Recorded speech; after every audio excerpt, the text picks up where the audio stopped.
Welcome back to After the Battle on Half the Battle. I'm your host, as always, Daniel Levy. Today, we're going to talk about Ilia Topuria becoming the first man in not just UFC history, but MMA history to KO the great Max Holloway. Obviously, Chimaev went out there, also made a record, the first man in UFC history to submit the legendary Robert Whittaker. So UFC 308 just went down yesterday in Abu Dhabi, and there's a lot to cover, my friends. So without further ado, let's get down to business. So in the main event, Topuria goes out there, becomes the first man to KO the great Max Holloway. He does it in the third round. Incredible fight. I love this fight from the second it started till the second it ended. I know it's kind of, bittersweet to see the great legend go down, but that's the sport we play. Well, not the sport we play, the sport we watch. That's the sport they play, and that's the sport we love. And it's good to see. Hey, man, I told y'all last week, if there weren't any knockouts this weekend with the big hitters we got, then we got to say something about the gloves. And at first, it was like there were a couple injury TKOs. I'm like, I don't know. But Topuria just knocked out the legendary Max Holloway, who had never been knocked out, who's got an iron jaw, a legendary chin. And now we can for the time being, we can shut the you-know-what up about the new gloves, right? But man, the fight started off, and I really enjoyed the fact that Topuria gave him a different look early on. Obviously, they started off, he went to the center, pointed down like he said he was going to do, but that was all just for show. I think that the big thing here was I loved how Topuria immediately gave him the look of the wrestling. He only shot 2 takedowns the entire fight. They were both in the first round. He got both of them. You got to see, Max get some sky miles, a little airtime. But after that, Max immediately got back up, becomes, a striking fight, which is what we all wanted to see. And listen, Max is a tough dude to track down. His footwork is insane. Obviously, his range and just his vet experience. And he was doing some really nice stuff. He was side kicking the leg a lot to stop the forward momentum of Ilia. He was also going upstairs, which, as you know, Jai Herbert dropped Ilia with a head kick. Ilia's last win before UFC, he got dropped with a head kick. So a lot of these opponents, they're trying to find that opening for the head kick, because so far that's been the big weapon that's hurt Ilia more than once. And you saw even Volkanovski, first shot he threw in their fight against Ilia, in his fight against Ilia, was a big head kick. All these guys are trying to capitalize on that. Max was no different. But man, I got to give so much credit to the champ, Topuria, because he's so calm. He's so smooth. He takes his time to make his reads, and he systematically starts walking you down. He'll start jabbing the body, and he's added this nasty calf kick. Ever since the Emmett fight, he chopped Emmett down with it. He chopped Volk down with it. And most recently, he went out there and he started chopping down Max Holloway with some big calf kicks. And you all know Topuria does his best work when he's able to track you down and kind of cut off the cage and make it to where there's not much real estate for you to move. And you guys know Max Holloway is a massive mover. This guy has, some of the best footwork, movement in the UFC. And you're not just going to be able to box this guy up against the fence. Eventually, in the third round, Topuria was finally able to get him against the fence, and that's where he was able to unleash his big combinations that have knocked many men out before. Speaking of which, the great Alexander Volkanovski, the last fight, when he corralled him into the fence and there was nowhere to go, that's when he was able to close the show.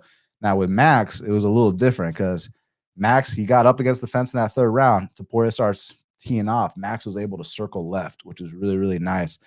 And from there, Topuria, a few more combinations. Eventually, he times a nasty left hook that puts the great Max Holloway down. And just like the great BJ Penn, another incredible Hawaiian UFC champion, double champ, by the way, and Hall of Famer, the whole thing used to be never been knocked down, never been knocked out, until he finally got knocked out. And now you can finally say the same thing about the great Max Holloway. He went so many fights. He went his entire career without getting knocked down and knocked out. And if you stick around long enough, you will get knocked down and knocked out.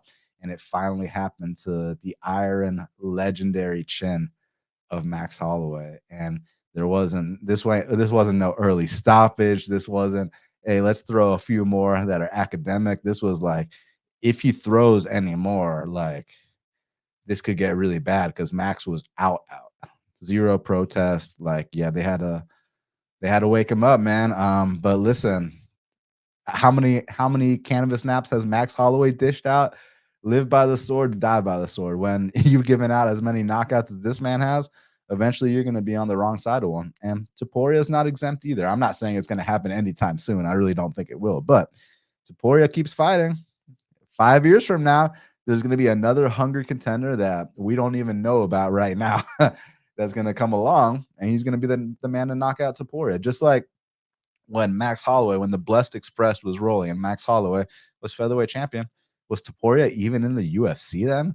Like, no one knew who Topuria was. So the whole thing was like, yeah, I don't think Holloway's going to lose. And then Volk came along. Volk actually dethroned him, but Max stayed in the mix because he has all these incredible performances against everyone else, like that Calvin Kattar fight, the zombie fight, the Arnold Allen fight, et cetera, et cetera. He goes up to 55s against Justin Gaethje. He looks amazing as a KO of the year candidate there. And man, like I was telling y'all on the breakdown, I really thought that. I mean, I get it. It's a title shot, huge money, huge opportunity, but I truly thought that Max should have stayed at 55. Like I said, he put on size the right way this time at 55 against Gaethje, and he just looked filled out. His legs, his back, like he looked like a big 55. So to see him drop to 45, and credit to him, that cut was probably hell. And the dude like still performed really well. He made weight, no problem. He was like the second guy on the scale after Ilia, and he looked really good out there. So I still think if Max wants to stay at 45, I think he can still beat a majority of the division. But I think if he wants to make another title run, you got to go up to 55, put that size back on. Go knock out Michael Chandler. You know what I'm saying? Like, there's so many. Let me pull up these rankings right now. There's so many guys at 55s that I think Max has a great shot against. I mean, you already knocked out Justin Gaethje. You fought super competitive with Dustin Poirier. I mean, dude, go out there and knock out Dan Hooker. Go out there and beat up on Michael Chandler. You know, like you want to do Fiziev and Holloway. I don't think Fiziev's a big enough name, but Chandler or Hooker for Max Holloway. Get your feet wet at 155 again. Another big name, and I think both those matchups are really good for Max. And Max will be back. Max will be back. Just take 6 months off, put that size back on the right way, and yeah. Max Holloway versus Michael Chandler, or Max Holloway versus Dan Hooker at 155. That's what's next. And as far as the champ, Topuria, I mean, dude, firstly, I got to ask the fans right now. Y'all let me know in the comments, who is the 2024 Fighter of the Year? Like, assuming that the year ends today, October 27th. Is it Alex Pereira, who defeated Jamal, Yuri, and Khalil all by stoppage? And all title defenses too? Or is it Ilia Topuria, who dethroned the great Volkanovski via knockout and defended against the great Max Holloway via knockout? Let me know in the comments, because it's either Ilia Topuria or Alex Pereira as the Fighter of the Year. But as far as Topuria and what's next for him, well, you're sitting on top of a very stacked division, and I think there's only two options that make sense. I think the number one contender, the former champ, Alexander Volkanovski, even though I don't think that the result is going to be much different than the first time. Volk is a legendary fighter, and he's done a lot of favors for a lot of fighters and the UFC, taking fights on short notice, giving fighters opportunities, et cetera, et cetera.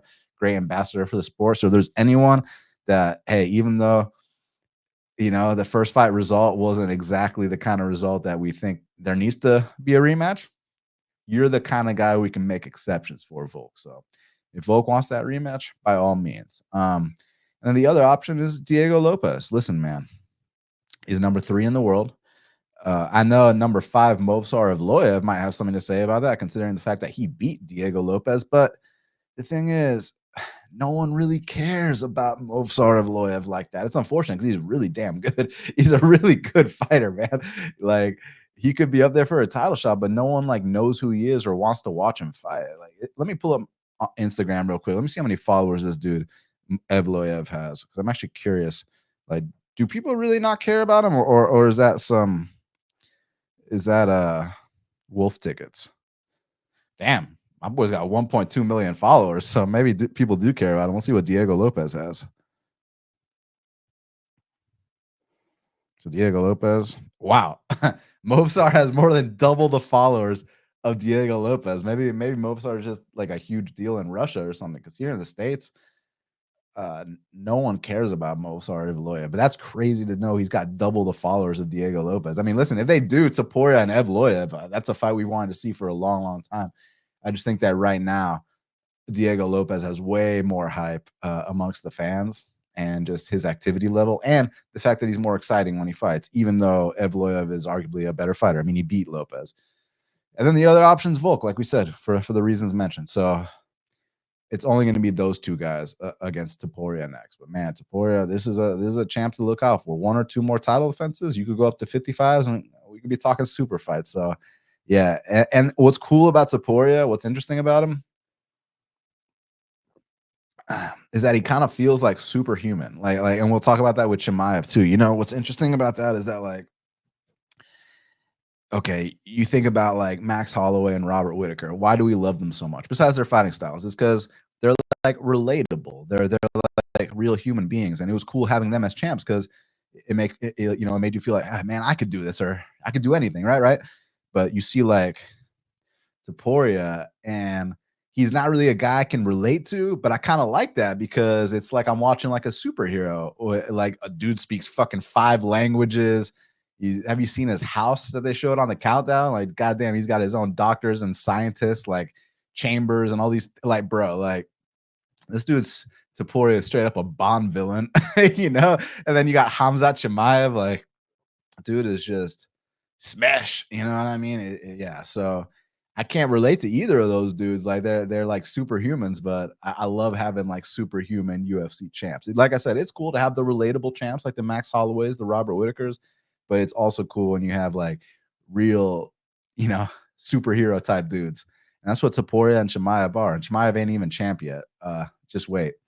So in the co-main event, speaking of which, we had Chimaev going out there and just smoking Robert Whittaker. The first man in UFC history to submit Robert Whittaker. And it wasn't even, I said he was going to be the first to submit him. I said rear naked choke or Darce. It wasn't quite a rear naked choke. It was a face crank. I mean, he broke his jaw or something like that, or fucked his teeth up. But like, I'll say I called that, you know, like it wasn't quite a rear naked choke, but it was gonna be a rear naked choke if he didn't tap to the crank. You know, the crank was so fucking tight. No, but in all seriousness, man, I think that just the dominance of Khamzat Chimaev is it's understated at this point. At first, it was kind of like everyone knew it, but people like look down on him after the Burns and the Kamaru Usman fights, and I just don't understand why. It's like I guess it's back to the superhuman talk. People think that certain fighters are so invincible, so when a moment happens against them, all of a sudden people say the dumbest shit like, oh, like Khamzat lost his aura. Like Khamzat comes out with like hair and glasses this week, and people said he lost his aura. Like when I think of people losing their aura, I think when Renan Barão was on like a 31 fight win streak and TJ Dillashaw beat the living shit out of him as a plus 800 dog. That is losing your aura. When the great Anderson Silva was a was a superhero and like a movie character doing stuff from the Matrix, and then Chris Weidman knocked him out and then subsequently broke his leg in the rematch, that's losing your aura. When Conor McGregor was on top of the world, you know, looking like, man, this guy is gonna just be the next champ, and then Nate Diaz goes out there and submits him, that's losing your aura. So for people to say that Chimaev lost his aura because he put on glasses and grew out his hair, like, are you stupid? Like what are you you have zero business talking about aura, first of all, let alone that being your reasoning. Like, let me see this guy get his ass kicked before I start talking in those terms, and it hasn't happened yet. It's like Gilbert Burns had one moment of success and people are like, oh my god, Gilbert Burns exposed him. Like Usman got utterly dominated. He really did. Like, people try to act like Usman had some comeback in that fight. What are you talking about? Let's not even talk about that first round that was arguably 10-8 for Chimaev. Let's talk about that third round. Chimaev's still out there getting takedowns in that third round easily. Like, what are people talking about? If that was 5 rounds, Usman would have won. What? And again, the fact that a judge had the audacity to score that a draw, like, was it the same judge that had a 30-27 Renat yesterday? Was that who it was? Because some of the stuff I'm seeing, man, and then you say, oh, but one judge had it a draw, like as if that helps like make your point that the fight wasn't super dominant for Chimaev when it really was. So I think people need to rewatch the Burns fight. Firstly, that was at 170. It's irrelevant at this point. Rewatch the Chimaev and Kamaru fight. That was a domination, but that's not important right now. What's important right now was what he did to Whittaker. I mean, he just goes out there and, I mean, 2 takedowns and the fight was over shortly after, my man. I mean, 25 ground strikes. They weren't the hardest ground strikes. It looked like he was trying to kind of pace himself a little bit, but it didn't even matter. As soon as he got the back, got those hooks in, and got his arms, it wasn't even around the neck, it was around the jaw, and just fucking cranked it. Yeah, you saw the quickest tap from Robert Whittaker. Don't question Robert Whittaker's heart. Don't question anything. Just give credit to the squeeze and the strength and the dominance of Khamzat Chimaev. It's different with a guy like that. So yeah, that's all credit to Khamzat Chimaev. I want to listen, man. You got to keep it a buck. I want to see Khamzat Chimaev versus Dricus du Plessis. I don't give a shit about this Sean Strickland rematch. Like, no disrespect to Strickland. Like, would you guys prefer to see the Strickland Dricus du Plessis rematch than see the Khamzat fight? If you would, let me know below, but I highly doubt you would. I'm sure if you had your choice and you go to that matchmakers meeting on Tuesday, I'm sure you're going to say exactly what I'm going to say, which is, I want to see Dricus du Plessis versus Khamzat Chimaev, not Dricus du Plessis versus Sean Strickland too. Don't get me wrong. Du Plessis versus Strickland was a great fight. I thoroughly enjoyed it, but I want to see the champ fight the real #1 contender, the boogeyman of the division, and that's Khamzat Chimaev. Because if the world's going to end and there's only going to be one more middleweight title fight, and whoever wins that goes out as the best middleweight on planet Earth, how can you like not have Chimaev there? Well, thank God. Hopefully, pray to whoever you believe in that the world's not going to end. We got some crazy shit coming up, but I'm just saying, like, hypothetically speaking, like, aren't we trying to find out who the best is? Like, no disrespect to Strickland. He's a top 5 fighter and a former champ, and he's got my respect. Of course.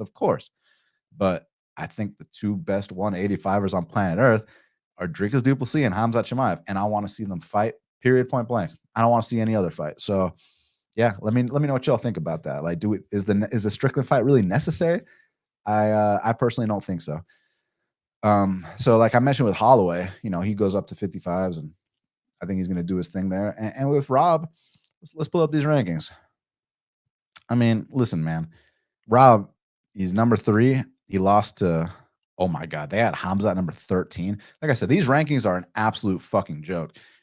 When you have Marvin Vettori number 6, Jared Cannonier number 7, Brendan Allen number 8, Roman Dolidze number 9, Paulo Costa number 10, Jack Hermanson number 11. But then you got the real top 10 guys like Fluffy Hernandez and Khamzat Chimaev ranked behind them. Yeah, okay. Immediate overhaul of the rankings incoming, and quick because this is bad. This is really bad. But as far as Rob, I mean, you can do Rob versus Imavov. You could do Rob versus Caio Borralho. You could do Rob versus Brendan Allen. You can do Rob versus Dolidze. Like, you could do Rob versus Hermanson. See, I personally always wanted to see Rob Whittaker versus Sean Strickland. So what I'm saying is we pull Sean Strickland from the Dricus fight. I'm sorry, Sean. You're not going to like that. But so what? Life ain't fair, bud. So you do Dricus du Plessis versus Khamzat Chimaev. You do Robert Whittaker versus Sean Strickland. You usher out the guys from the top 10 that shouldn't be in the top 10 anymore. You put Fluffy back in there. You put Chimaev in there, and you make middleweight great again. So I think that's the solution, my friends. Now, featured bout, we had Magomed Ankalaev doing Magomed Ankalaev things to Alexander Rakic. Now, first of all 3 judges scored at 29-28. I personally had it 30-27 Ankalaev. Like, people say Ankalaev lost the first round. No, he did not. Did Rakic do more in the first round than he did in any of the other rounds? Sure. But, like, Ankalaev was walking this man down and was boxing him up. I mean, Rakic, when he had full energy in the first round, he's throwing some head kicks, a couple inside leg kicks, But that's about the extent of it, and he was running away the entire time. For Rakic's corner to tell him that he's up 2-0, like, what kind of yes men are you surrounded by? Like, that is insane. And then today I saw Rakic's post. He's talking about how I had a competitive fight with the #1 guy in the world. Okay, yeah, that's true. That's true. No problem there. And then he goes on and says, it could have gone either way. It could have gone either way? Like, what? How? Like, are you crazy? Like, what are you talking about? It could have gone either way. So the delusion from Rakic and his team is unfathomable. To even imply that you were up in that fight or that you won that fight, that it could have gone either way. Like, again, I've talked about this about this at length many times. Fights can be close, but they can also be clear. And that was clear Ankalaev. I mean, clear as day as far as I'm concerned. I mean, I thought it was clear 30-27, but at least clear 29-28. But what round do you give to Rakic? I don't give any round to Rakic. So that was a clear Ankalaev win. But you want to talk about something else that's clear? It's pretty damn clear. No one wants to see this guy in a title fight. Like, oh my God. Like, dude, like Magomedov, the UFC just gave you a guy coming off a brutal knockout loss, and prior to that, coming off a brutal injury loss. And like, here you go. Go feast on the carcass, kid. Show us you really deserve this title shot.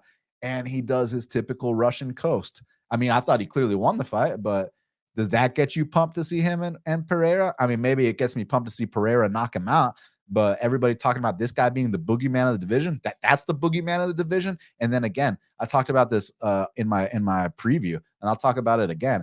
People just act like this guy, like how come Magomedov hasn't gotten his title shot yet? He did get his title shot, and he got his leg kicked off for 3 straight rounds. Thank God he got a 10-8 in the 4th and 5th to make that a draw. But let's not forget when he fought a 40-year-old man named Jan Blachowicz, who's a beast, but still in his 40s, and he couldn't get past that.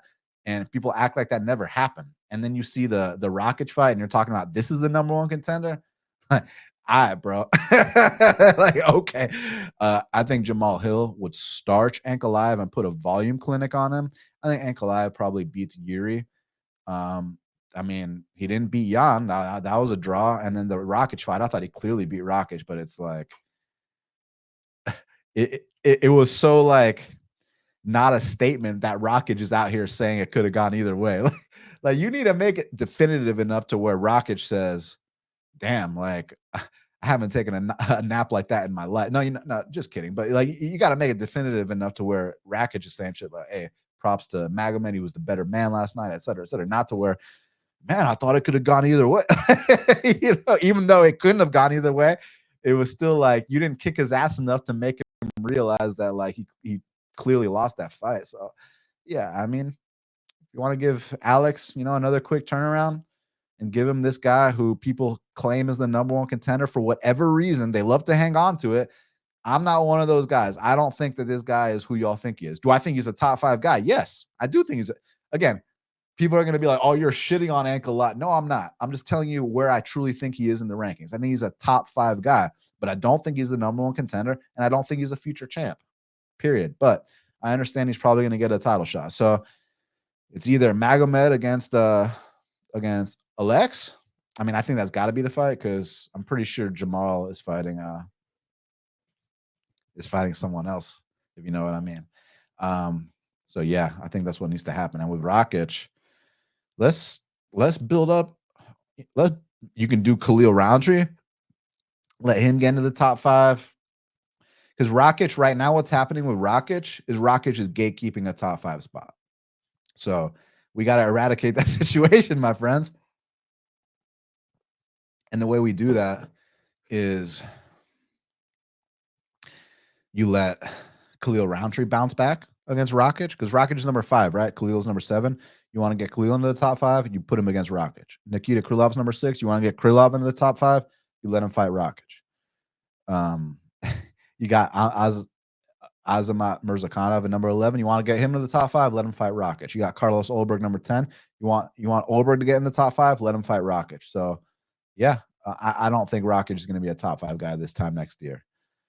So also on the card, we had a battle and a scrap between Lerone Murphy and Dan Ige. Hey, shout out Dan Ige, man. Like, that guy is the toughest gatekeeper to the top 10 ever, man. And, you know, like, if you don't quite belong in the top 10, he's going to expose it in a way where you might get slept. And Lerone almost did get slept, but props to Lerone. One thing about Lerone, because people talk about, man, there's just nothing special about Lerone, or Lerone's mid, or this or that.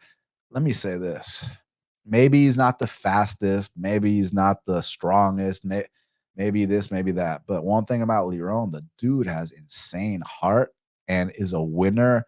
He refuses to lose, and he will never give up on himself, no matter how bad things get in fights. I mean, he almost got knocked down in that first round. He came back from that. He wins the second round.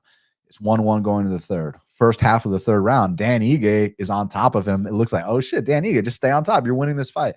And Lerone Murphy found his way back up. Then he starts landing the volume, starts getting those spins going. And Lerone Murphy, one thing about him, like I said, you might not be blown away by the attributes or any of his particular techniques, but his heart and his will to win, his desire, his just competitive nature, it's second to none. I think that I still think Lerone Murphy has top 5 potential. Now, what will happen when he gets in the top 5? You know, that remains to be seen, but I think that he deserves a shot. So right now, oh my God, he's number 12. That's fucking crazy. That is insane. Like I said, these rankings need an overhaul, my friends. Aljamain Sterling's number 9 in the division, where the only win he has is a washed up Calvin Kattar. Like, you guys see what I'm saying? Whereas Lerone Murphy's like on a huge run in this division. He's ranked behind Sterling. It's like, oh my God. Lerone asked for Josh Emmett. You asked for Josh. You want Josh Emmett, kid? We'll give you Josh Emmett, you know, because that's a great matchup, because you saw Ige come out here and drop Lerone Murphy. Well, Josh Emmett has the most knockdowns in featherweight history, is arguably the heaviest hitter in featherweight history. So let's see if Josh Emmett can put you down, because if he can't, you know, Lerone finds a way to win. So that's a hell of a scrap right there. Lerone Murphy and Josh Emmett. I like it. You asked for it. That's what you want. That's what you're going to get, kid. So let's see that. And then as far as Ige, just keep doing what Ige does, man. You're a tough ass gatekeeper to the top 10. If, like I said, if you ain't ready for that top 15 or top 10, Dan Ige is going to go ahead and expose that. So, you know, I think you do Dan Ige versus either one of these prospects that's right outside the top 15, like a Gene Silva or one of them, or yeah, there's a lot of options you can do with Ige. So I vote for, you know, let's give him one of these prospects outside the top 15, and let's test them and see if they're ready for that next step or not, because Ige will let you know for sure if you're ready or not. So shout out Ige, what a warrior. And Lerone Murphy moves on. So Shara Magomedov and Armen Petrosyan. That was a sick fight. No one even attempted a single takedown. You just had 2 kickboxers go out there and just mix it up. And it went down kind of how I expected it, like as far as the end, not the end with the double spinning back fist, but just like towards the late first round, second round, when the footwork started becoming the big question, you know, because at first like minute or two, Armen Petrosyan was in there immediately landing big kicks, was cutting off the cage, was not letting Shara get the distance necessary for Shara to get off on his strike. So it was looking like, damn, Armen might have something for him early. But then Shara started finding his range, started making his adjustments, started getting the length of that side kick. He almost uses that side kick like a jab. And then eventually he started feeling more comfortable mixing up his combos. And then he started getting his footwork going. And from there, that was the big difference, that once they started easing into the fight, Petrosyan was way too flat-footed for Shara, and Shara was an elusive target for him and started giving him different looks. And as Petrosyan started slowing down a bit, that's when Shara started to get more flashy with it. And then he threw a knockout combo that we've never seen before, a double spinning back fist, like with both hands, like that. Badass. So I think for Shara, he's asking for a top 15 opponent. Let's relax, kid. I think let's go ahead and do Shara versus Kevin Holland. You know, y'all know I'm on the fade Kevin Holland tour. No disrespect. You got to love Kevin Holland. He'll fight anyone, anytime, any place. Real badass. But I think that this is a perfect time to test Shara against Holland, who's an experienced vet, who people in their breakdowns are going to think there's value on Holland. They're going to say stuff like, well, what if Holland gets on top of him? Same shit they were saying when he fought MVP, and he did get on top of him and nothing happened.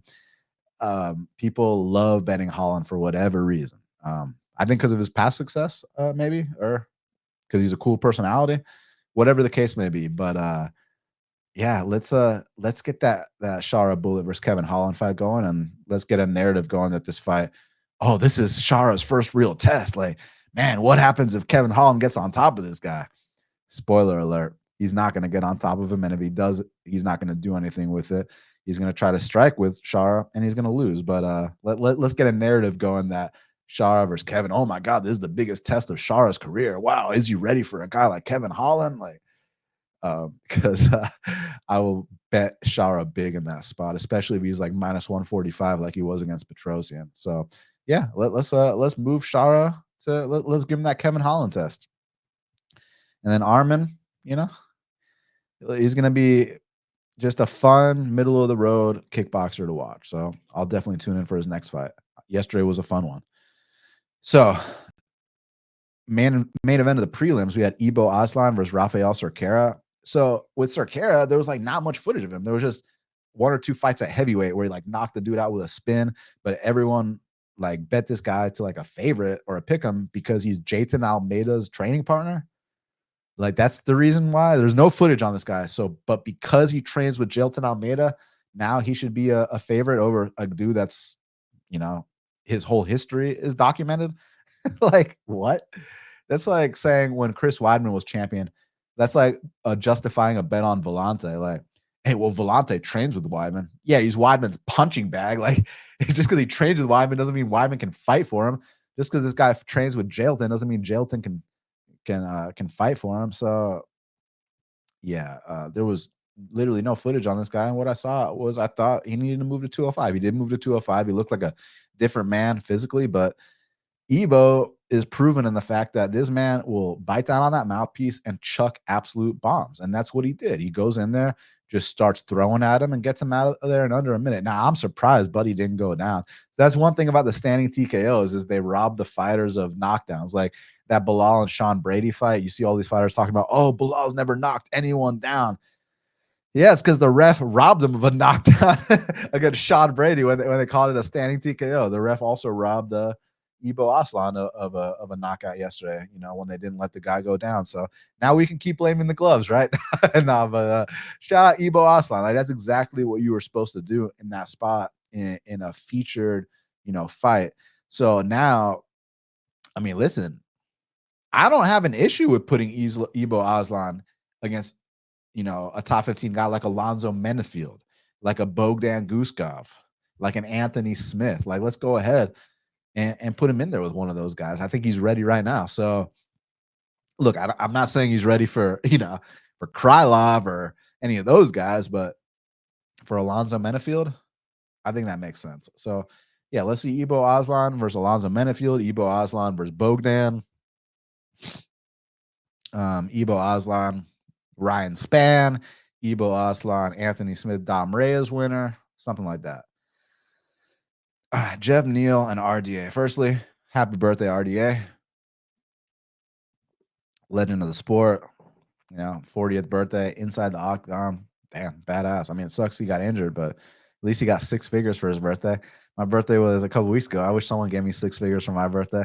I'll get my ass whooped for 6 figures. But nah, man. But listen, props to Jeff Neal. This is the first time that Jeff Neal fought an opponent that was shorter than him, that was that much smaller than him, and Jeff Neal treated him accordingly. I know there was the unfortunate injury, but prior to the injury, it was looking like target practice for Jeff Neal. The size, the speed, the shot selection, to quote McGregor. Nah, but Jeff Neal just did his thing, and even had there not been that injury, I think he was going to get that first round knockout regardless. He looked undeniable. That was just an incredible matchup for him. So shout out Jeff Neal there. Now, this one, I was happy to cash on Rebecky plus 270, one of the biggest underdog hits in terms of odds I've had on the year. So Mikdebek Orobey versus Mateusz Rambetsky, they had the fight of the night. Unbelievable war.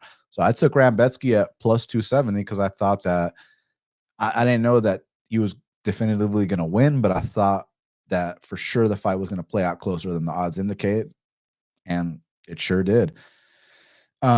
So first round, Rambetsky, man, he's landing big shots and closing the eye of Orobey. This dude, Orobey, is tough as shit because he was eating those shots, not even flinching, not even reacting, just walking forward. I was thinking to myself, like, damn, this guy's gonna eat everything we got, and then he's gonna drown us. Like, that's what I really thought was gonna happen, man. And then the second round, I was like, all right, doctor, please stop the fight. Please stop. You know, I had a plus 270 ticket. So I was like, let me get this doctor stoppage. Let me get this doctor stoppage. You know, like, let me get one to go my way. But but they let him continue. And then Orobey with one eye comes out there and wins the second round. I'm like, damn, this dude is fucking tough. So I thought for sure going to the third, I was getting ready to tweet out -1 unit on Rebecky because I thought for sure, like, hey, it's 1-1 going to the third, but like, we're about to get drowned in this third round, just like in the Carlos Diego fight. And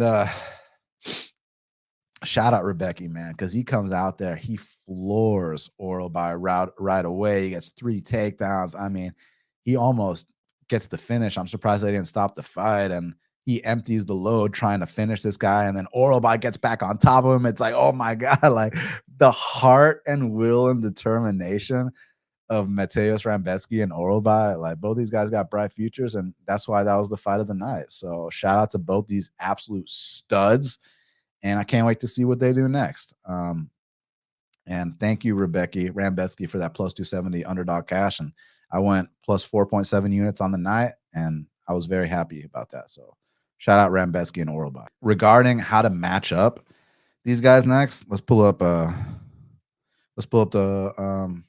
roster. So, because these aren't ranked fighters yet. So let's see what we got here.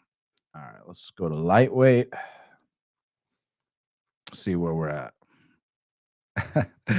Oh my God, I'm seeing the name Jordan Leavitt. How funny would that be to put one of these absolute killers in there with Jordan Leavitt? Actually, I'm not going to go to that. What I'm going to do is I'll pull up the Tapology rankings.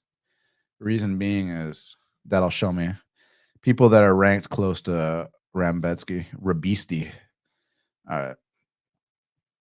So let's see. So they got Rambetsky number 27. So ahead of him, they got Nasrat Hakparast, they got Thiago Moises, they got Ludovic Klein. Holy shit, Klein and Rambetsky would be a sick fight. You could this would be kind of mean, but listen, Matt Frivola is ranked way ahead of Rambetsky. You could do Rambetsky and Matt Frivola. You could do Rambetsky and Drew Dober. You could do Rambetsky and Bobby Green. You could do Rambetsky and Guram. You know, there's a lot of options. What about Rambetsky and Ribovics? Is that not a sick fight? You know, and then with Orobey, you can do Orobey versus Jared Gordon. You can also do Orobey versus Hakparast, like any of these guys. So Orobey versus Steamroller Frivola. Like, the options are endless with these two, man. And like, when you're talking about guys that are just entering the top 25 of lightweight, that's where Orobey and Mateusz Rambetsky are. And we know that both those guys, absolute dogs, could potentially be in the top 15 one day. So yeah, I can't wait to see what they do next with them. But man, that was just a display of heart, will, desire. The fact that like Orobey, apparently he didn't get to Abu Dhabi till like Wednesday. He had visa issues. Then they needed to move the fight to an 160-pound catchweight, and he still performed how he did. You know, absolute stud. And Rambetsky digging super deep after that second round to come back in that third round. And this was like, not to use these terms slightly, but this was like a fight to the death, man. So fight of the night, first fight of the month. You know what I'm saying? Sick ass fight. So then we had Abus Magomedov versus Bruno Ferreira. So this is the only pick I got wrong on the card. I swept all my bets, but just pure pick. This was the only pure pick I got wrong on yesterday's card. It's nice when that happens. I wish it would happen every week, but Abus and Bruno Ferreira. And it was a back and forth fight, man. You know, at first round, Abus was doing his thing. It seemed like Bruno Ferreira had watched the Strickland and Ohio fights, and he kind of wanted to let Abus gas himself out and then finish him in the second. And he tried to. He almost did. Like when you look at the difference in output that Bruno had in the first round compared to the second. In the first round, he only landed 2 strikes, but in the second, he landed over 20. So basically, it seemed like that was his game plan to kind of just ease into the fight and then really take over in that second. He almost got that knockout, but I don't think the reason he didn't is because he jumped guillotine. I think Abus was just savvy in getting on top in the worst spots. He was able to take the back to bail himself out, let himself recover. Shout out to Abus, man. He looked, in incredible shape. And even when he got badly hurt, he was able to make the proper adjustments. And then after almost getting finished in that second round, he comes back in that third round and one takedown, and the fight was over shortly after. A very slick arm triangle. So as far as Abus and Bruno are concerned, I think they should just keep doing what they're doing, kind of in the, where are they at? Like the top 50, top 30 of middleweight. So yeah, just keep doing what you're doing, and we'll take a look at you guys next. We'll take a look at you guys soon. Kennedy and Zechigou versus Chris Barnett.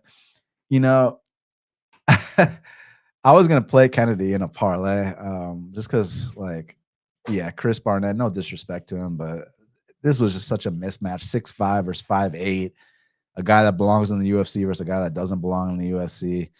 And Kennedy and Zechigou used his length nicely, just touched this man up, and eventually, caused him to injure himself. Whether you say it was during the fighter introduction or when he threw that spin kick, whatever the case may be. When you're obese like that, you're going to be super injury prone. And yeah, I love the personality on Barnett, but you got to take yourself a little bit more seriously. The fact that he even made it to the UFC is crazy to me. But Kennedy moves on. Kennedy moves on. He got his first heavyweight win. So let's get that Justin Taffa fight rebooked. Like, let's get you in there with a real heavyweight. Not that Barnett's not a real heavyweight, but I mean, like, a heavyweight that'll still be in the UFC this time next year is what I mean. So let's rebook that Taffa fight. Fareed Basharat, Victor Hugo. This fight kind of played out as expected. I thought that Fareed was going to win, but I thought that it was going to be a little bit closer than the line indicated, and it was. Just because Victor Hugo's a really experienced guy and just a tough veteran to deal with, and I thought Fareed passed that test nicely. Now it's time to give Fareed like a step up. What about Kyler Phillips? After Kyler Phillips blew that opportunity, Kyler Phillips versus Fareed and Montel Jackson. There's a lot of options, but I like the pressure of Fareed. I like his willingness to just keep pushing forward, and he's got good fight IQ, man. So Fareed's a prospect to watch. I can see him being in the top 15 one day. Ismail Nardiev and Bruno Blindado. That fucking hurt my soul so much because, like, I'm such a fan of Bruno Silva, man. Like I told you, when he first came in the UFC, like, this dude was over in Russia, like, knocking out real Russians. Artem Frolov, who's 11-0. Alexander Shlemenko, who's a Russian, like, legend. And comes in the UFC, gets that knockout streak going. But after that Poatan fight, he was never the same. He looked great against Poatan. I mean, Poatan couldn't even finish him. But he left a piece of his soul in the octagon that night that he's never recovered. Even in the win against Brad Tavares, he just hasn't looked like himself. And Nardiev, man, he did exactly what he needed to do. It was like when he made his UFC debut against CR Bahadurzada back in the day. It was just a really complete performance. Big kicks, nicely timed takedowns, just outclassed him to a decision. So I'm thinking, let's do Nardiev and Brad Tavares.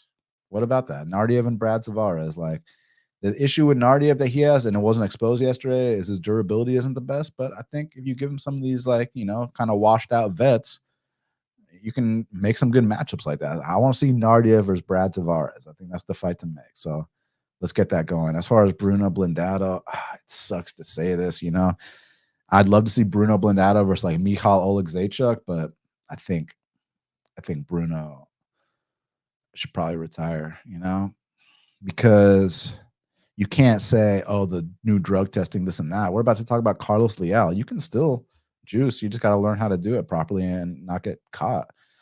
And it seems like just Bruno doesn't have it anymore, which it really sucks because the guy's got 20 knockouts on his record. At his best, he is a destroyer of men.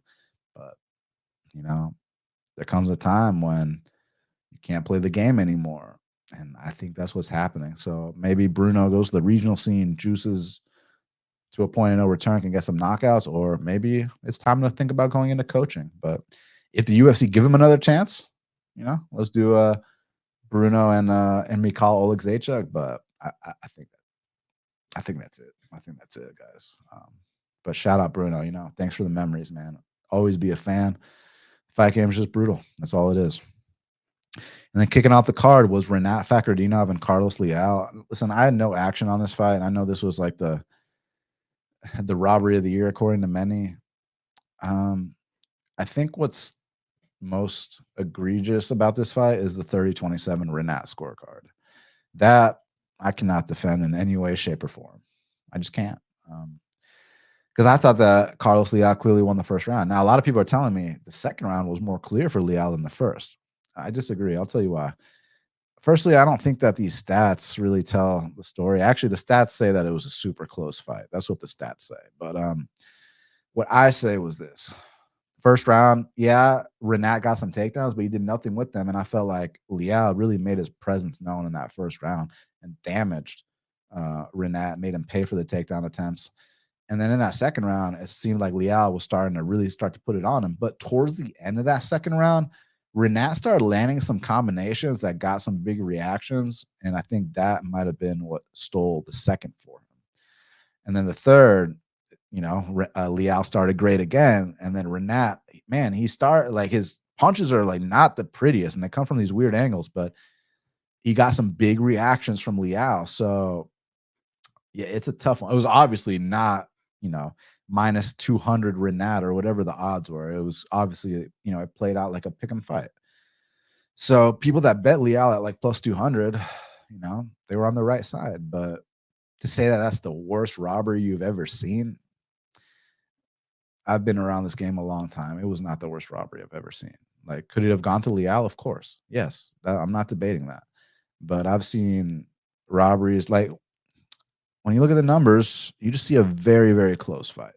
And that's what it was. It was a very, very close fight, a super competitive fight. Both guys belong. Look forward to seeing what they both do next. But when I think of robbery, I think of like Ross Pearson, Diego Sanchez. That was like a disgusting robbery. I have a list written down of some of the biggest robberies I've ever seen, but like this one, it was just bad that it was a 30-27. That I cannot, you can't justify 30-27 or not at all.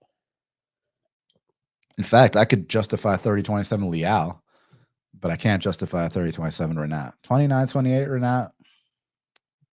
I mean, if you think he stole the second and third, and some people are saying he won the first, I didn't think he won the first. But either way, the point I'm trying to make here was it was a fucking sick fight. It really was. Like, I'd rather focus on how badass of a fight this was than the decision itself, because both these guys went out there and gave it everything they had. One thing about Rinat, even though he was getting whooped on at times, like, dude's got heart, man. And dude was like smiling late into the fight. Like, I want to see Rinat in a 5-round fight. Because one thing I want to say about him was he kind of was gassing out against like Dalby and against Zaleski. And in this fight, I thought the third round was Rinat's best round. So everyone's so focused on the decision that they probably will disagree with me when I say that Rinat actually looked like he made some improvements in that fight. And then Leal, we know he's a stud. I mean, I know he's a stud. I've seen him fight in person before in Atlanta at a youth basketball gymnasium when PFL came to town. So I've seen this guy fight before. He's a stud. And I look forward to seeing his next fight too. And man, I felt so bad for him when I saw his post. He talked about like, I came in committed to defeating my opponent, and that's exactly what I did. Unfortunately, I couldn't defeat the judges. Damn, that's fucking real, man. So I feel for him, and hopefully if UFC agrees with y'all, they give this kid his win bonus. To me, it was just a super close fight that should have been lined probably minus 110 apiece. And yeah, and I'll just plant my flag that I disagree with the 30-27 Rinat. But going into the judges' scorecards, again, I didn't have any action on this fight. I was thinking, yeah, this could go either way.